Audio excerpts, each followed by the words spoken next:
비행기를 탈 때마다 한 번쯤 이런 생각 해보셨을 겁니다. 만약 비행기가 추락했을 때 낙하산이 있으면 살 수 있는 거 아니야? 영화나 드라마에서는 늘 그렇습니다. 비행기가 폭발 직전이 되면 주인공은 낙하산을 메고 문을 박차고 나가고 몇 초 뒤에는 하늘을 유유히 떠다니며 살아남죠. 그래서 이 생각이 더 합리적으로 들립니다. 솔직히 말해서 이건 아주 정상적인 의문입니다. 그런데 결론부터 말씀드리면 우리가 타는 여객기에 낙하산이 있어도 대부분의 경우 승객은 살아남기 어렵습니다.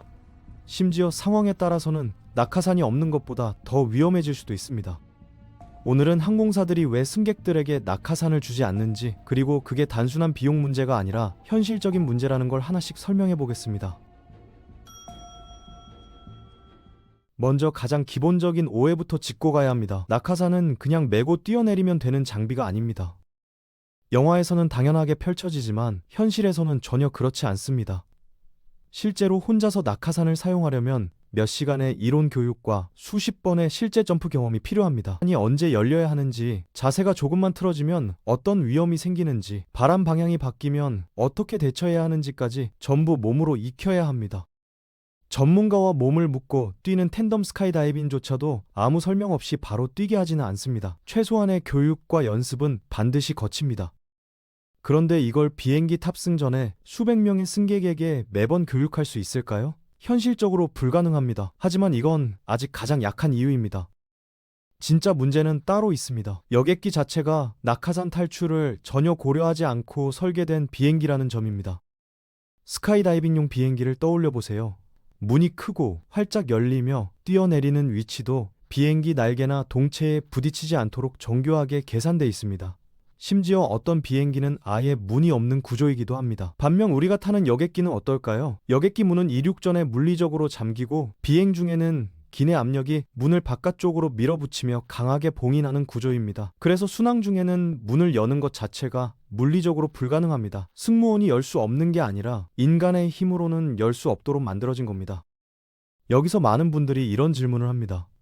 근데 전투기 조종사들은 낙하산으로 탈출하잖아. 맞습니다.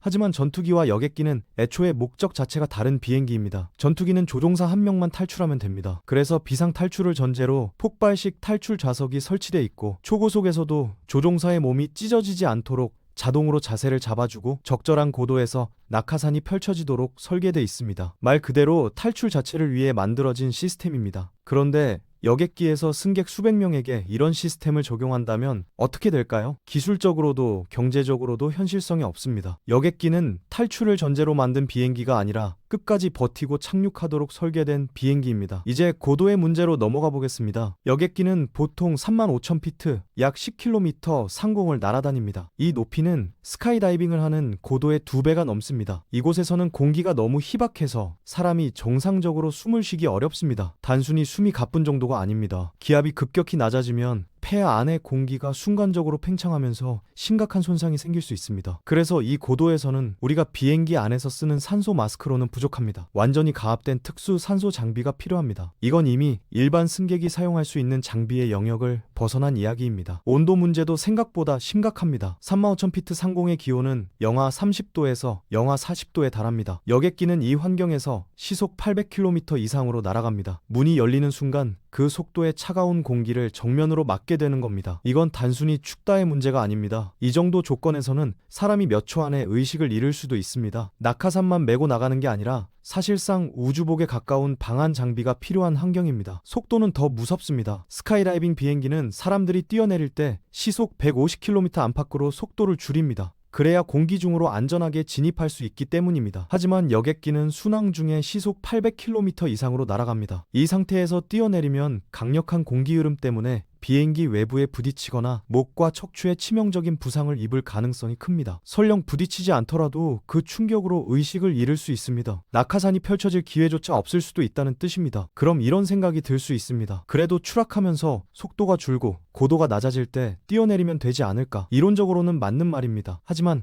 여기엔 가장 현실적인 문제가 있습니다. 시간입니다. 2009년 에어프랑스 447편 사고를 보면 비행기는 문제 발생 후 단 3분 만에 바다에 충돌했습니다. 그 3분 안에 수백 명의 승객이 낙하산을 착용하고 산소 장비를 쓰고 방한복을 입고 질서정연하게 줄을 서서 탈출하는 게 가능할까요? 현실적으로는 불가능합니다. 반면에 재미있는 사례도 있습니다. 1983년 에어 캐나다 143편이란 비행기가 비행 중에 연료가 완전히 바닥났거든요. 보통 이런 상황이면 비행기가 곧바로 추락해야 하는데 이 비행기의 기장과 부기장이 놀라운 실력을 발휘해서 비행기를 무려 17분 동안 활공시켰습니다. 엔진이 완전히 꺼진 상태에서 글라이더처럼 날아서 폐쇄된 활주로에 비상 착륙하는데 성공했고 모든 승객과 승무원이 무사히 살아남았습니다. 만약 이때 승객들에게 낙하산이 있었고 일부가 뛰어내렸다면 어땠을까요? 오히려 낙하산을 탄 사람들이 다치거나 사망했을 가능성이 높습니다. 조종사를 믿고 비행기 안에 있었기 때문에 전원이 생존할 수 있었던 거죠. 이 사고에서 비행기에서 가장 안전한 자리는 대부분의 경우 비행기 아니라는 걸 보여준 대표적인 사례입니다. 그리고 종종 비행기에서 떨어졌는데 살아남은 사람 이야기가 인터넷에 떠돕니다. 하지만 그런 사례들을 자세히 보면 대부분 비행기가 거의 지상에 가까운 고도에서 분해됐거나 속도가 극단적으로 줄어든 아주 특수한 상황이었습니다. 일반적인 여객 순항 고도에서 낙하산 없이 뛰어내려 살아남은 사례는 사실상 없습니다. 여기서 또 하나 중요한 문제가 있습니다. 사람의 심리입니다. 비행기에 낙하산이 비치돼 있다면 비상 상황에서 승무원의 지시를 따르기보다 앞다퉈 뛰어내리려는 사람들이 나올 가능성이 큽니다. 실제 사고에서도 사망 원인의 상당수는 충돌 그 자체가 아니라 패닉 상태에서의 무질서한 행동 때문입니다. 현실적인 비용 문제도 무시할 수 없습니다. 제대로 된 낙하산 하나의 가격은 수백만 원에서 1,000만 원이 넘습니다. 여기에 산소 장비와 방한복까지 포함하면 한 사람당 수천만 원이 필요합니다. 승객 400명이 타는 여객기에 이 장비를 실으면 비행기 한 대당 수백억 원의 추가 비용이 발생합니다. 무게 문제도 심각합니다. 장비 한 세트가 약 20kg이라면 400명분이면 8톤입니다. 이 무게는 연료 소모 증가로 이어지고 결국 항공권 가격 상승으로 이어집니다. 무엇보다 중요한 건 통계입니다. 항공사고의 90% 이상은 이륙과 착륙 과정에서 발생합니다. 이때는 고도가 너무 낮아서 낙하산이 펼쳐질 시간조차 없습니다. 즉, 낙하산이 실제로 도움이 될 수 있는 상황은 극히 일부에 불과합니다. 그리고 많은 분들이 모르시는 사실 하나, 비행기 사고의 생존율은 95%가 넘습니다. 비행기는 추락하더라도 충격을 흡수하도록 설계돼 있고 좌석과 안전벨트가 승객을 보호합니다. 오히려 공중에서 낙하산을 타고 뛰어내리면 이런 보호를 전혀 받을 수 없습니다. 결국 항공사가 승객에게 낙하산을 제공하지 않는 이유는 단순합니다. 쓸 수 없고 쓸 상황도 거의 없고 쓸 경우 오히려 더 위험해지기 때문입니다. 다음에 비행기를 타실 때 왜 낙하산이 없을까 하고 불안해하실 필요는 없습니다. 여러분을 가장 안전하게 지켜주는 건 낙하산이 아니라